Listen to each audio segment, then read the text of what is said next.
why can't other public organizations follow the SLSI route and learn to be self-sufficient? The question. Yeah, I think that's a good question. So it's a lot of hard work from now. Our institute does it operates like a private sector company, but I had to say we give bonus like the private sector. That aspect also contributes a lot for our people to work hard, because they know if only they work hard, they will get. So it is the same with the private sector, but at the same time, to achieve that, like earning huge revenues and all that, up to that we had to work hard. After that, once you start giving bonuses and all that, all the employees are really working hard. So I have noticed that our institute is working like a private sector. I think Dr. Rohantha will vouch for that, because it was during this COVID pandemic time, and giving instructions from home, and all of them are at home. We managed to come up with this standard within very short span. So I think, so it's hard work that has paved the way for us.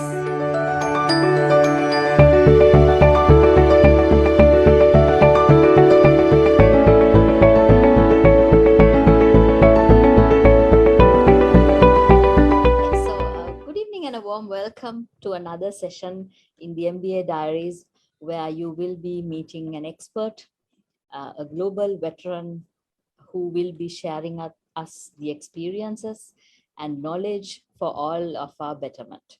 So as Asia Pacific Institute of Information Technology, we are honored to be hosting this session today as well, as always, because we do have a special guest on board in the right time to address very specific topic and a very specific condition that we need to pay attention to.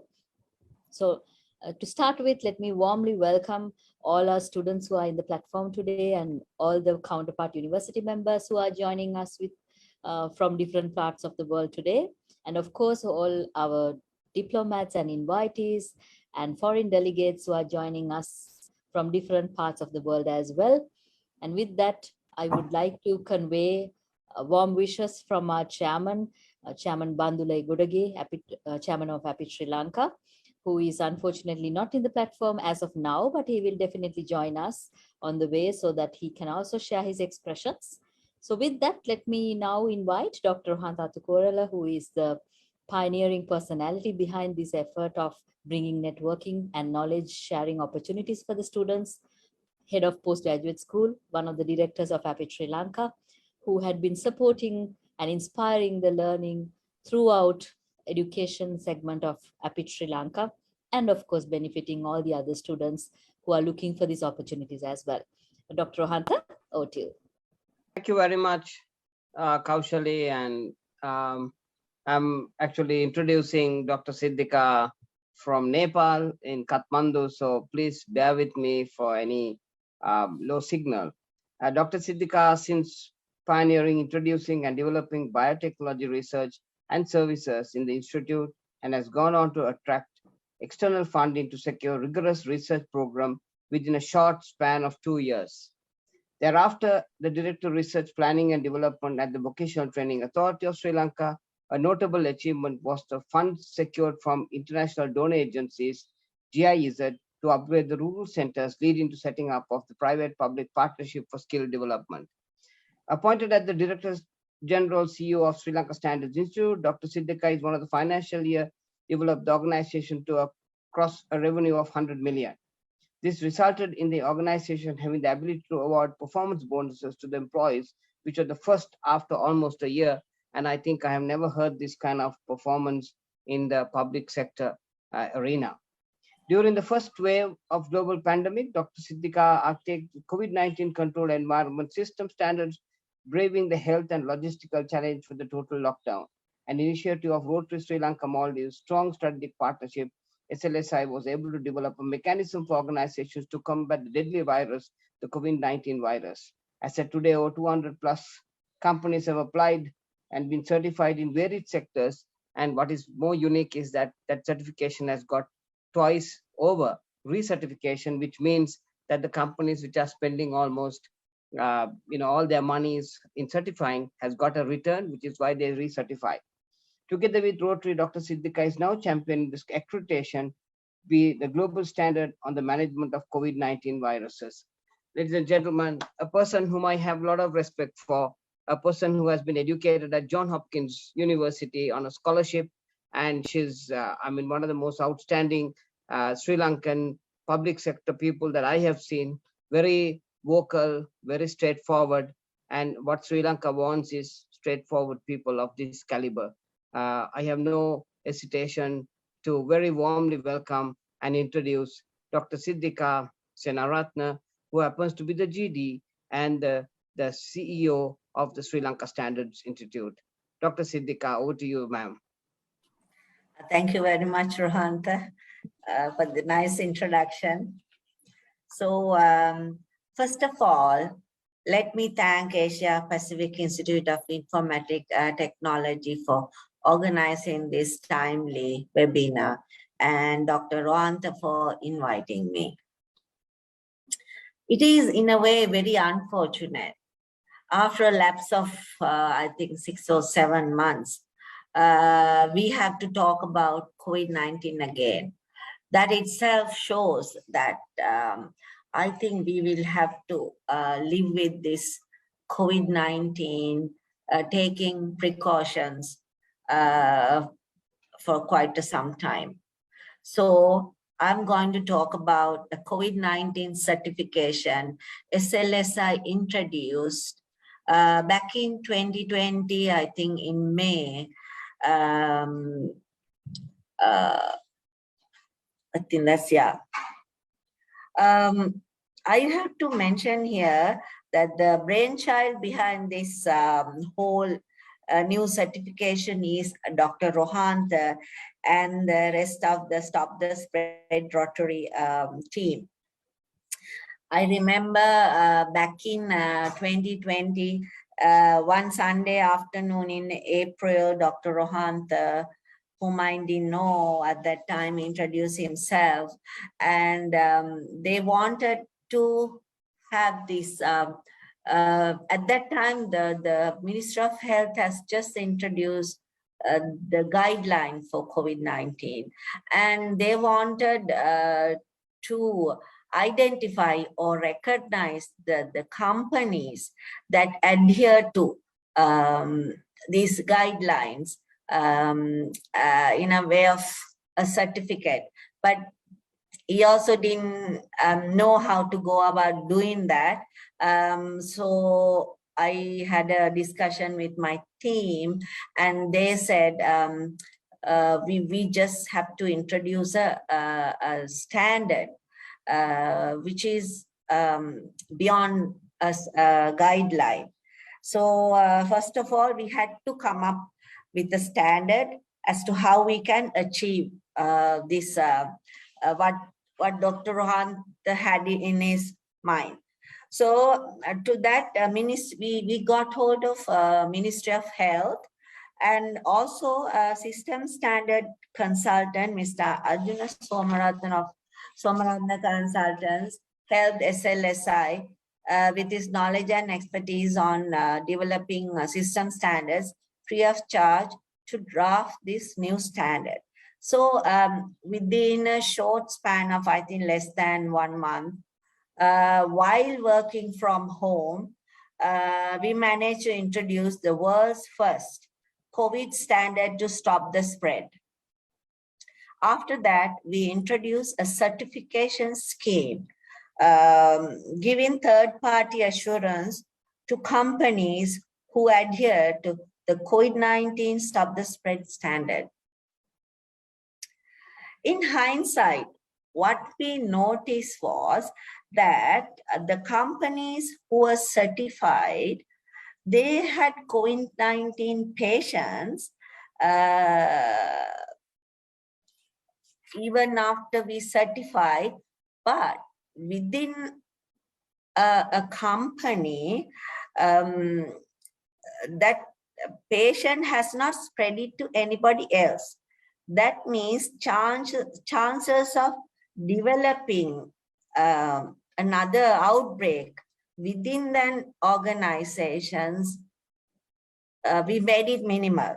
So that means closure of companies were prevented with this certification, whoever took this certification. So normally all the companies do their best to adhere to COVID-19 safety guidelines, but the customers or consumers or stakeholders, we don't know how much they adhere to these guidelines. So we haven't got a clue. So this certification is, we are going beyond guidelines, and we make the companies adhere to a standard. And then as a third party SLSI going and saying, look here, we are telling the world, look here, that this company is adhering to the COVID-19 health and safety standards. So it's like that we are telling the world that this company is good. So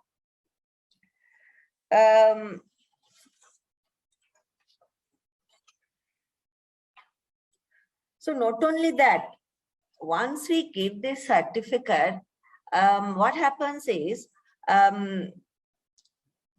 we build the confidence of employees within that organization.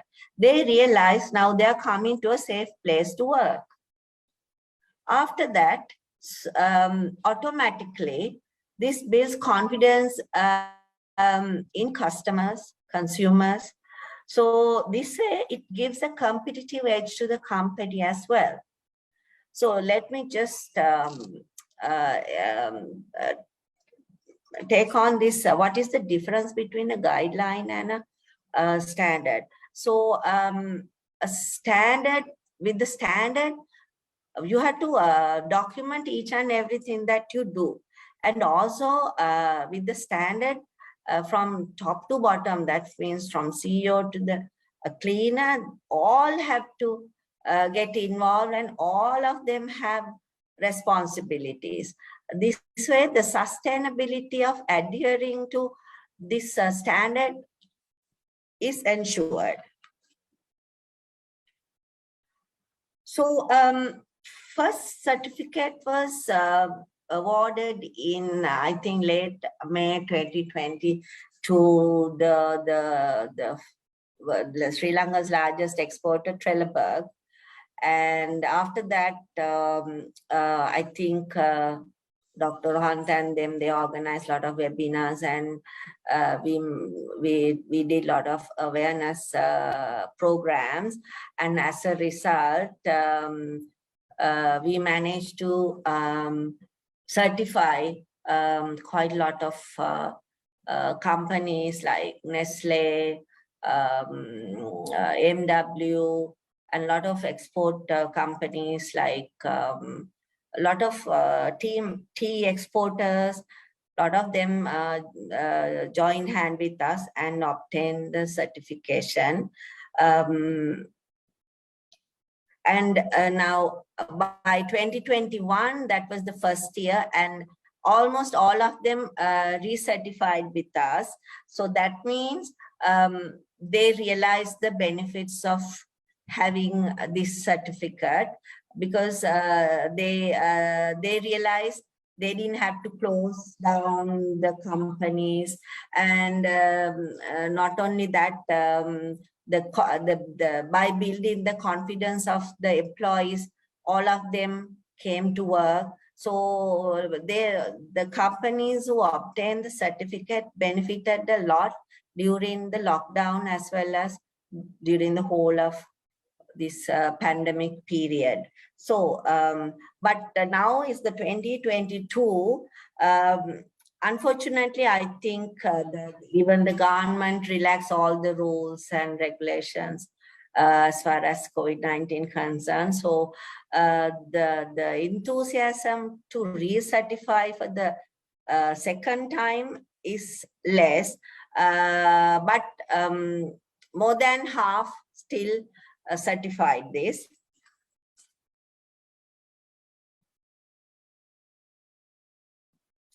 But with this new wave of COVID-19, what we have to realize is this COVID-19 looks like it will not go forever. I think in the Europe and other countries, they have already told that they need to have the fourth jab, and it might be every 6 months. They will have to take another one. So when you look at it like that, it looks like nobody can relax on this. So even the companies, they will have to, they can't relax. And I think it's better, and they will all benefit if they can take this certification. So I think Dr. Rohantha.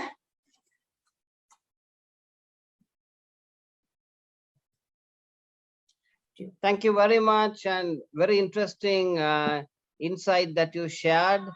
And I think whole heap of questions are coming one after another.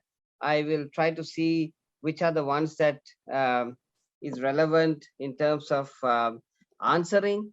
So the first question Doc is asking is that what is the typical processes which are audited in a typical COVID control certification process? So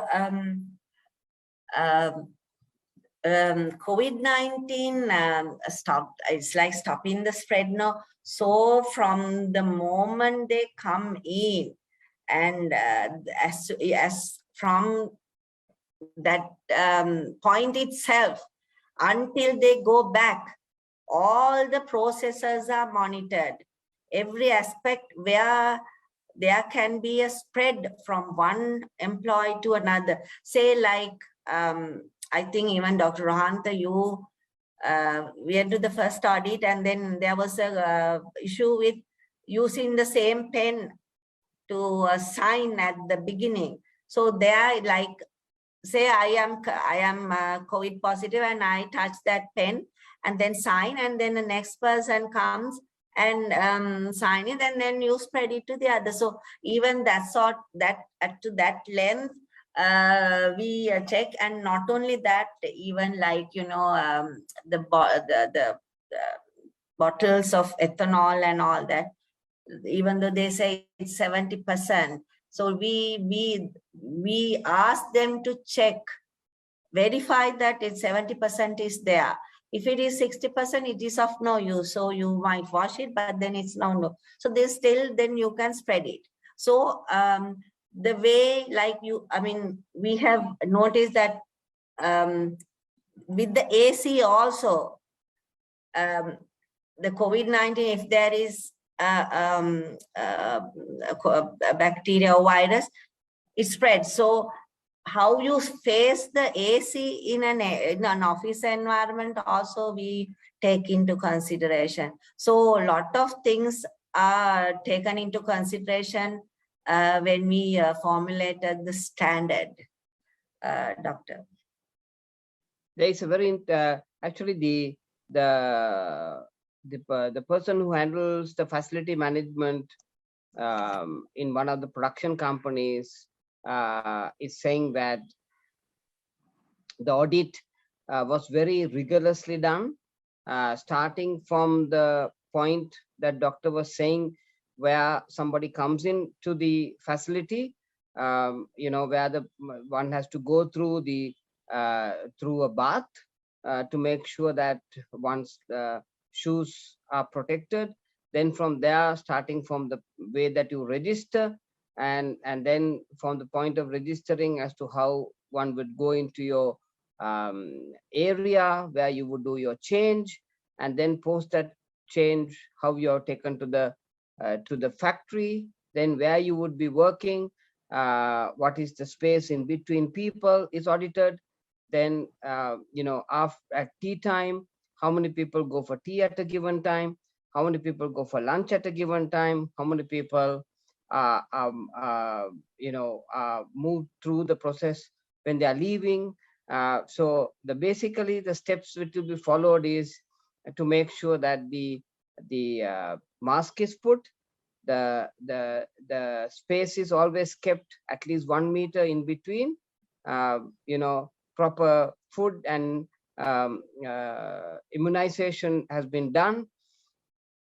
And finally, they would always say, wash your hands as often as you can with the soap. So the basic protocols are audited, and once it's audited, the second step is that it's documented, so that once it's documented, you know that the process is inbuilt in the system.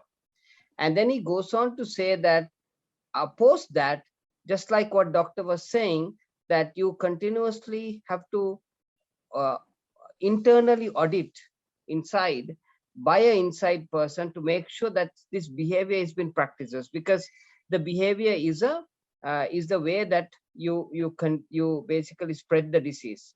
So the diseases are, to make sure that, like what doctor said, that the spread gets less, is because you internally are forced to do an audit. And then of course SLSI would continuously call at least once a month and check what has been the impact of the COVID control certification to people. So I totally endorse what Dr. Siddhika is saying, that yes, in our own factories, we had people who had got COVID, but the spread was reduced because the protocols were in place so that the behavior is regulated. So Dr. Siddhika, that's a actual customer talking and validating the point you mentioned. The next question that is being asked is that how many companies have recertified this certification? Doctor, I think for the first time recertification, like now, we started in 2020 and the recertification started in 2021. So almost all the companies recertified in 2021. But this year, 2022, for the second time, is little more than half actually.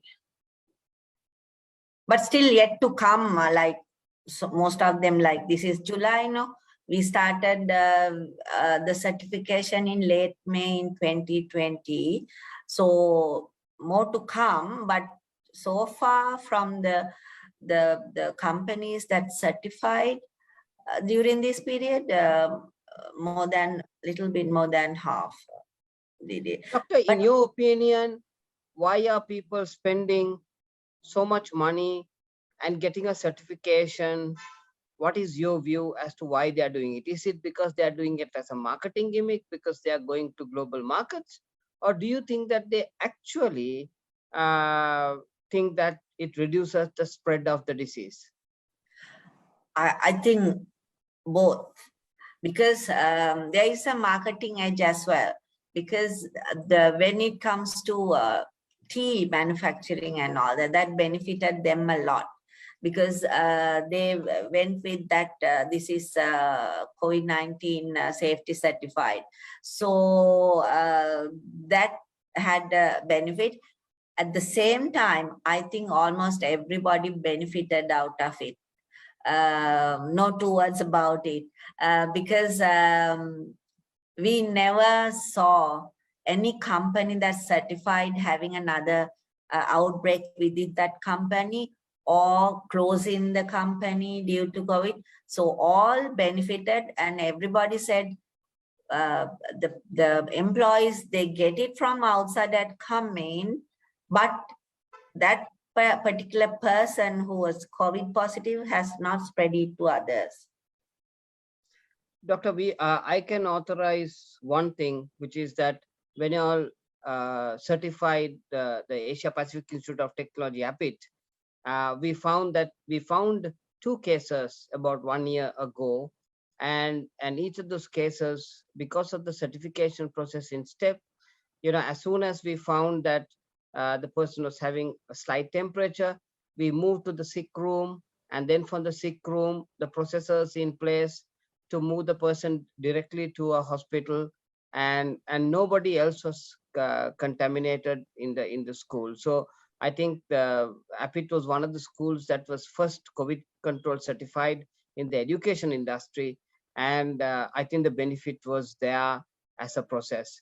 And secondly, like you very rightly said, all the advertising that was done was that the APIT was positioned as the first school in the world to be COVID control certified, and that definitely gave a little bit of a share of voice and a share of mind.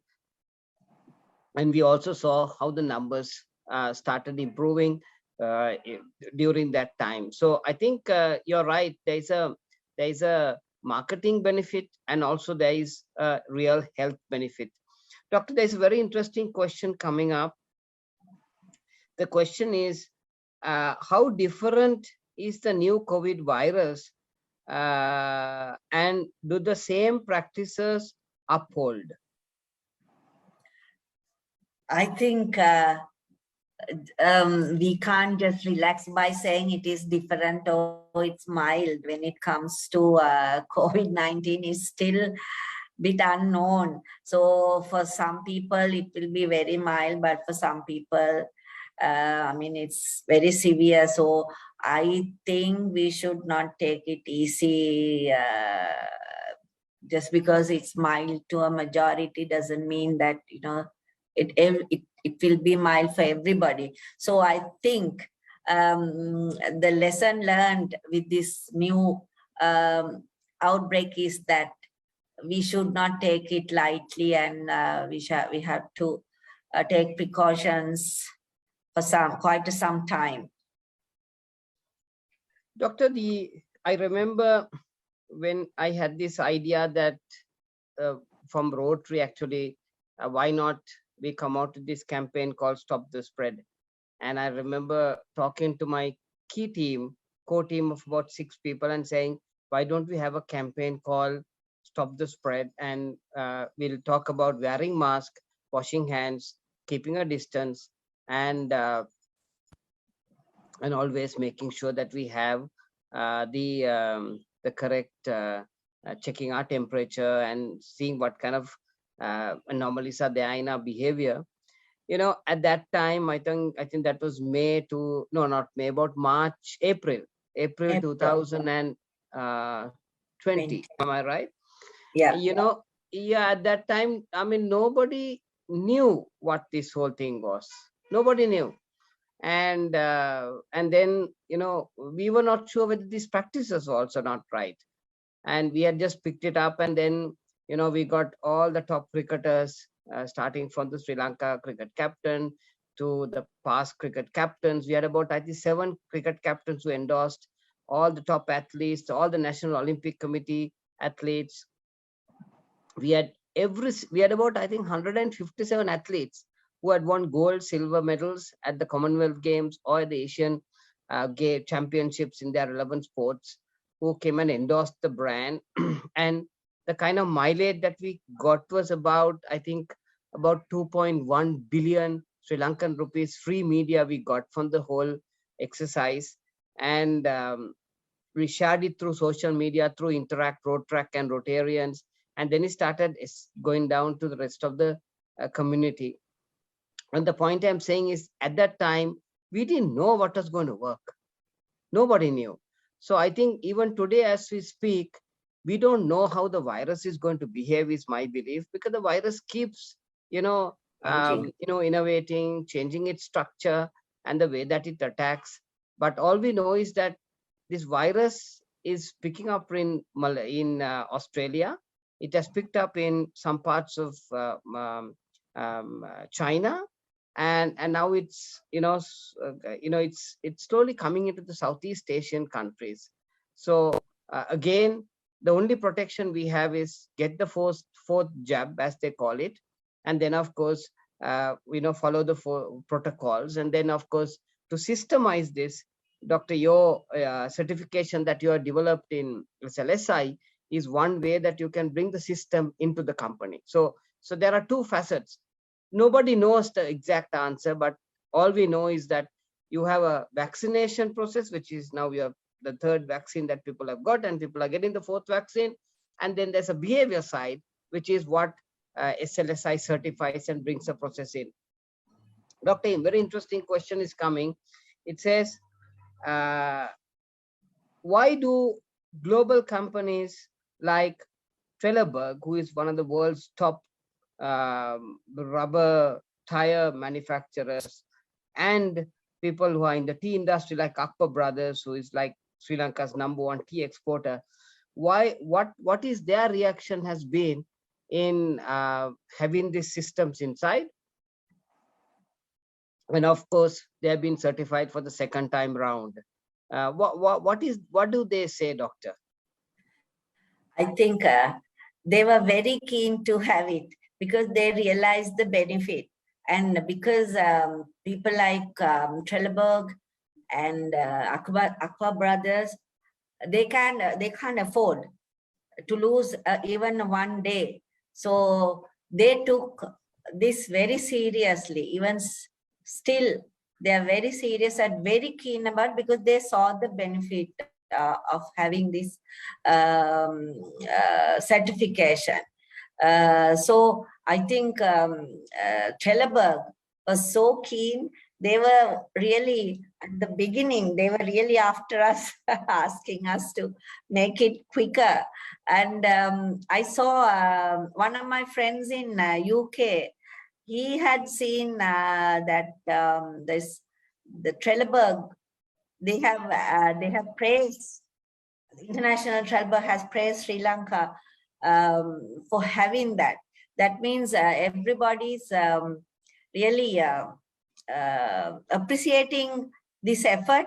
And I think especially Aqua Brothers and Trelleborg, they really benefited because they are exporters. For them, this is vital, and they were very keen, and they took for the second time as well. I mean, the first time, second time, that this is third time. They did the third certification as well. Yeah, doctor, you're right.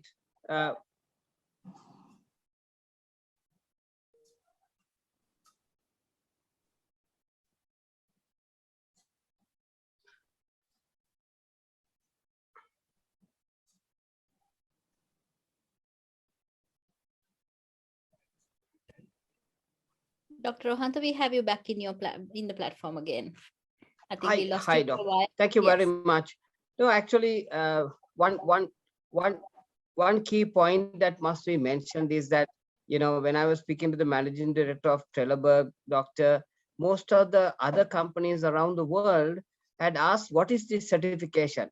And then I remember, as soon as it was put on their sites, they came and congratulated and said, it's great that Sri Lanka has taken initiative to come out with the first system in the world, which I think a lesson for all our countries, our certification bureaus also to come out with that kind of certification, because anything for protecting people, we must try it out. And it's a behavioral kind of a disease is what he says. Doctor, one question which has been asked is that, do you feel that this particular system can be repeated in the tourism industry? I think definitely, especially now again, they are hit by this fuel crisis and all that. I think they can't afford another setback with this COVID-19 as well. So for them, I think it's a must this time around, because they can't afford to lose any more foreigners or tourists with this COVID-19 as well. So better to have, because doctor, earlier, the first time around, there were a lot of hotels that took our certification. But later on, I think because of there was another certification program, not a certification, but there was some other thing going on, and then they dropped from taking our certification. But now it is not there. Still ours is there. So I would think they will benefit out of our certification this time around a lot.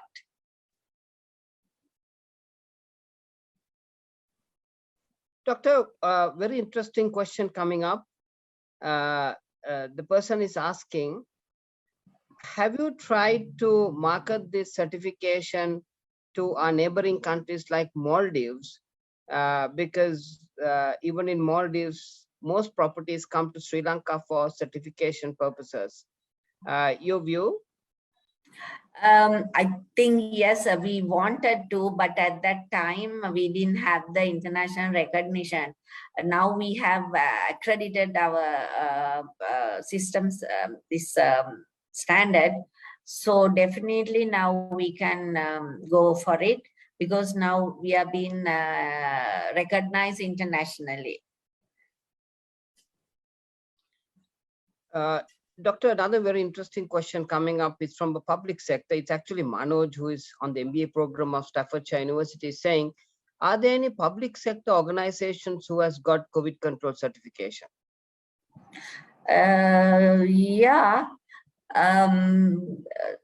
There was, I think Lithro got it, no? Lithro got it. Yeah, there was about 2-3 public sector companies got it. Yeah. Yeah. I can't, it doesn't come from my budget. Yeah, it was, I think Lithro was one of the companies, doctor. Then we had CIC was a company that got COVID certification from the private sector. Then we had Sri Lanka Tea Board, who had applied to get COVID control certification. Yeah, I think it was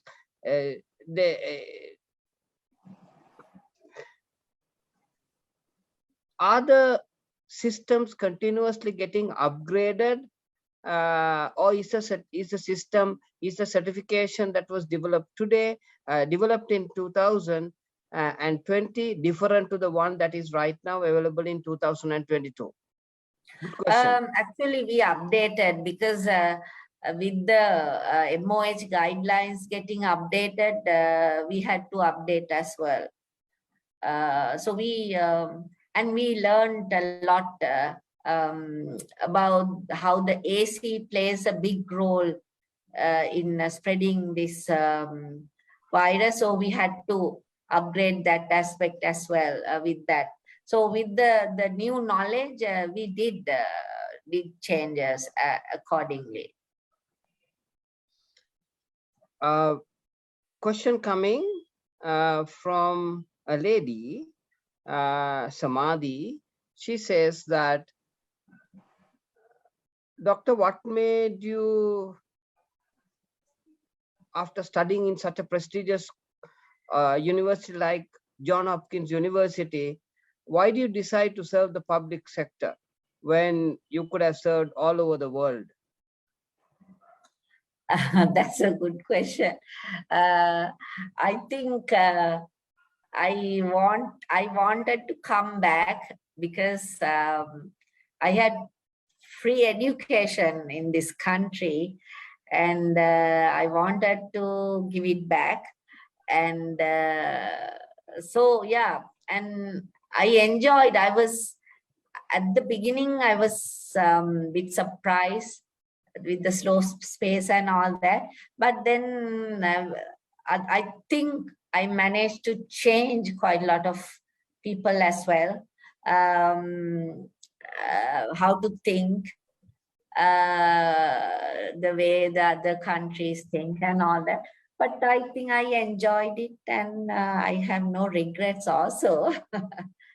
I think if I were to contribute, Dr. Siddhika, I think a time has come when every one of us have to ask ourselves what we can do for the country, and not what the country can do for us. Because we know that we are a country which is bankrupt.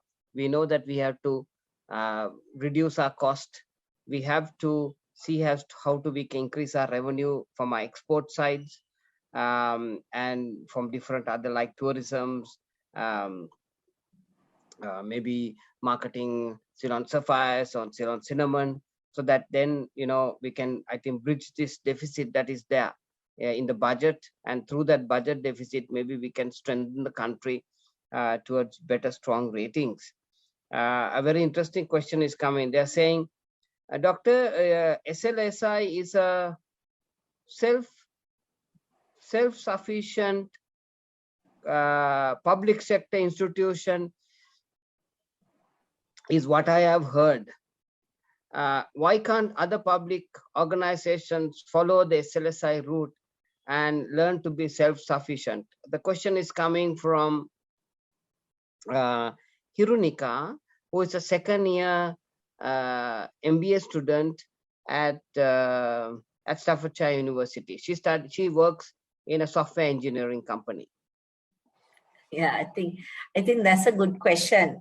So it's a lot of hard work from now. Our institute does it operates like a private sector company, but I had to say we give bonus like the private sector.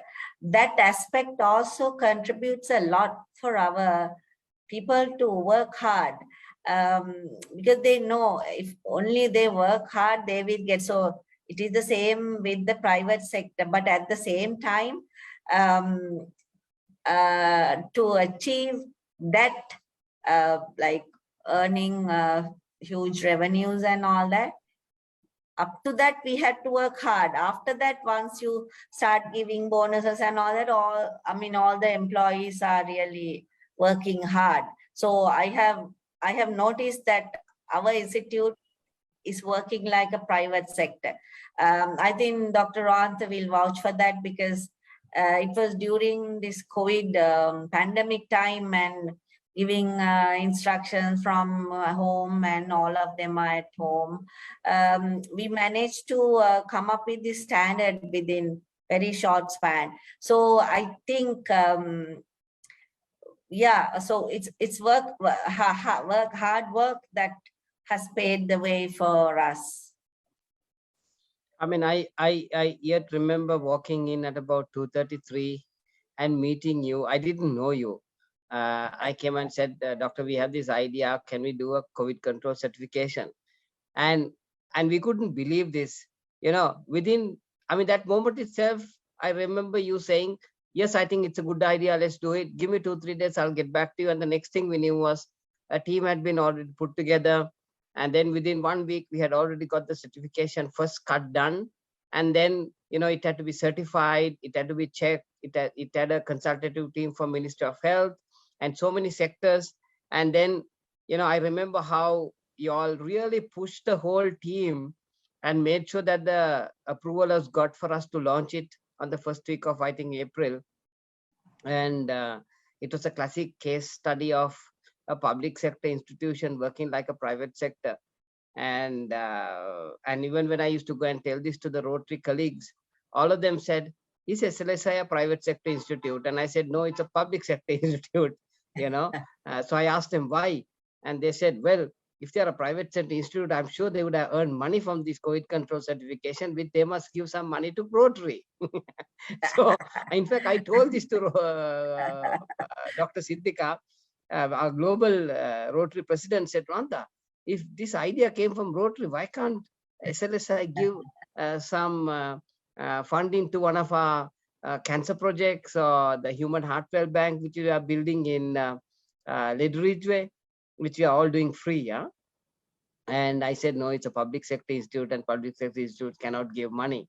That is a classic example. I need to clarify on that. So we can, we get money even with all these council with the council approvals and all that. So we can't even give discounts without the council being approved. So it's very difficult because even though we earn like private sector, when it comes to spending, we have to adhere to all the AR and FRs of the government. So yeah, very sorry. Yeah, but that was a good case study, Dr. Siddhika, of good working. And you won't believe this, but when I'm right now in Nepal, but I got so many messages saying, I think Rotary must again get together with SLI to promote this certification. And then that's why I immediately called you yesterday and said, Doc, let's do this for Sri Lanka. And as we speak now, it's on 3 different platforms. And next week, Dr. Siddhika, we have organized it with the Ceylon Chamber of Commerce, which I think which will be fantastic for us to really take it forward and see how many more other companies can be COVID control certified. So one last question to you. It's a bit of a tough question, Dr. Siddhika. It says, you're a very intelligent lady. You have decided to serve the public sector. You've done innovative things. You're not a real public sector person. You're more private sector savvy. How do you read Sri Lanka to be bankrupt? Oh,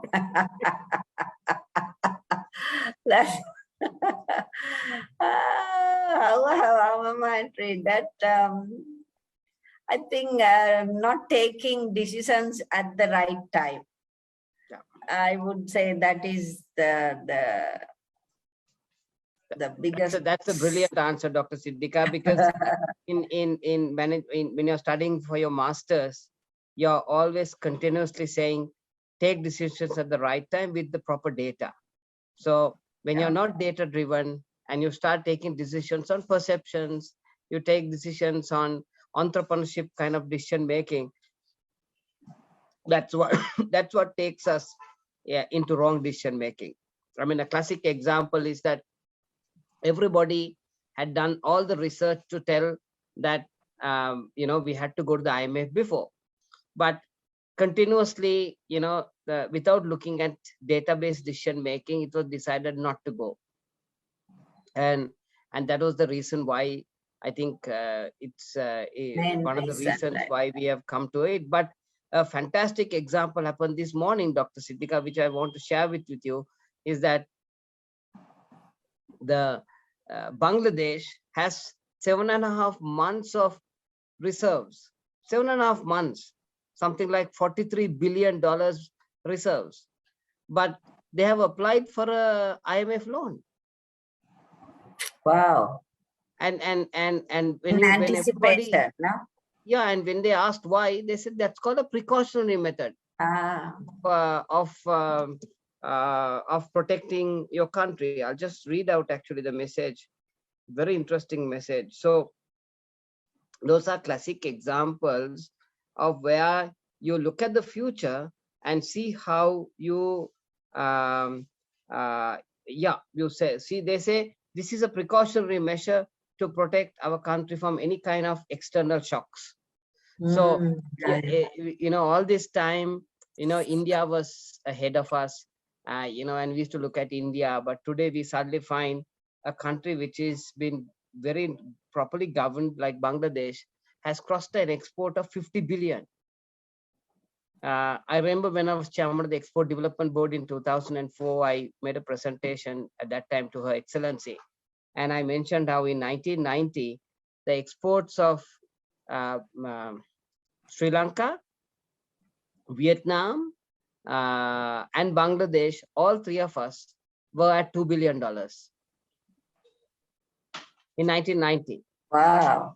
Today, Vietnam is at 213. Today, Vietnam is at 213 billion, and Bangladesh is at 50 billion, and Sri Lanka is at about $15 billion. So it just tells you, there's nothing called history, but it's all about how you focus and how you can develop. And end of the day, Sri Lanka is so rich in its assets.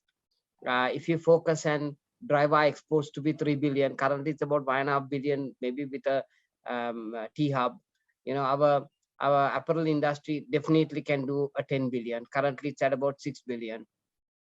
We have the cinnamon industry, which is essentially doing all the raw material exports, and it does about 800 million, which could be another 2 billion business. The sapphire business can be increased. Then the ICT industry, which is doing about 1.5 billion, require about 23,000 people for a year. We give about 13,000 for a year currently. And if you give the 23,000, 100% sure that industry can be $5 billion. So if you add this stack up, and also we have, I think, about 2.5 lakhs of people, 230,000 to be precise, who has gone abroad in the last 2 months, which means that there's money coming into the country. They're gone to earn the money for their families. So when that start coming in, we know that our current bill is about 12 billion that we get. We could move that to about 20 billion, and the country is strong, So all what is required, and I keep telling all the MBA students whenever I get a chance, is that, I mean, if you get an opportunity, there's nothing wrong in going abroad. But right now, get your skill set up, and within the next 6 months, Sri Lanka will be a very strong country. I mean, definitely. It's going to be painful, like what Dr. Kumaraswamy said. Some painful decisions will have to be made. The public sector will have to be slashed. You know that the forces command almost half the expenditure of the public sector. There'll be state assets that will have to be sold, because that's what what IMF is looking for. All the utilities have to be cost broken, even, so there'll be a lot of hard decisions that will have to be taken. But I think with that, the country can come out of this. So, Doctor, thank you very much. It's 7:24. I said that I will let you go by 7:15. But before I go, my final last question to you from me is, I mean, Doctor, you are a graduate of Johns Hopkins, so you can travel all over the world. You can get a job tomorrow. Why do you stay in Sri Lanka? We have to serve Sri Lanka. Even now, even my son, who's only 17, even if I ask, shall we go? He says, no. I said, now is a lot of problems. No, but we have to suffer with everybody else. And then we had to come out of it. So that's what we had to say. When we are suffering, we all have to suffer together, and then we had to come out of it. If we all start going, then you can't, this country can't save. It's our country. So that's my way of looking at it. We have to suffer together, and we'll overcome this. Thank you very much, Doctor. And I suppose my mind goes to, when I was serving the National Olympic Committee, I served there for 3 years. I was heading marketing honorary, and I got a chance once to meet Nadal. And in one of those meetings that I had, then his answer once was very simple. He said, from my small ages, I've been taught to live with pain, and the more the pain I go through, I find the victory is much more sweeter. And, and I mean, here's a guy who has won, I think, 21 Grand Slam championships, and one of the top sportsmen of the world, who says, that pain is something that we have to go through, even when a country is doing so good, because that's what makes you to win. So it's a DNA. It's a DNA that you need to have, and I think that's very important. Thank you very much, Dr. Siddhika. It's lovely talking to you as usual, and it's actually an honor for me to interview you. But it's more honor for people to see you, that you have been, trained all over the world, but yet you continue to serve Sri Lanka loyally. So thank you very much, and wish you all the best. See you soon in Sri Lanka. Thank you for having me, and yes, good night. See you. Oh, talk 1 minute, Doctor. I need to give it to Ruth. Ruth, over to you. I'm so sorry. Ruth, our head of industrial relations. Over to you, Ruth. I'm so sorry. No worries, Dr. Hanta. I hope I'm visible and audible. Yes, yes. Yes, very Okay. clear, Ruth. I'd first of all like to thank Dr. Siddhika. Thank you for sharing your time, your valuable time with us on this very special platform. You have shared information and knowledge into something which is very relevant to what is currently happening or what could potentially happen if we do not take care and caution. So you've shared on the process that a company can take. You've explained the process, or rather what they could or they should do and should not do. And you've gone further to actually point out that despite a company being certified in its early stages of attaining the certificate, there may be cases due to the nature of the virus, and that's normal. And what is most important in that scenario is actually for the company to maintain those regulations and for people to adhere to the requirements. So this is very valuable information in this current situation that we're all facing in the country. And so I'd like also to point out that I mean it's an achievement not just for us as individuals or for a company, but being one of the the first to have such regulations in place. It's quite admirable. So thanks to you and the dedication that you had put in, we have this to be proud of. So with this, I would like to go on to thank our students, our alumni and industry partners, and our well-wishers in Sri Lanka and across the world for joining in to this platform as always. And I'd like to thank our technical team at API for the tech support. And before we close today's session, I'd like to remind our students as well as our industry partners or even industry viewers to share in any job opportunities or internship opportunities with our industry relations department at APIT.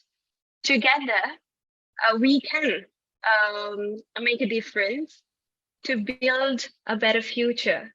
So for the industry partners and viewers, do share in the opportunities that you have currently available, and to the students, do make full use of these chances that are given to you.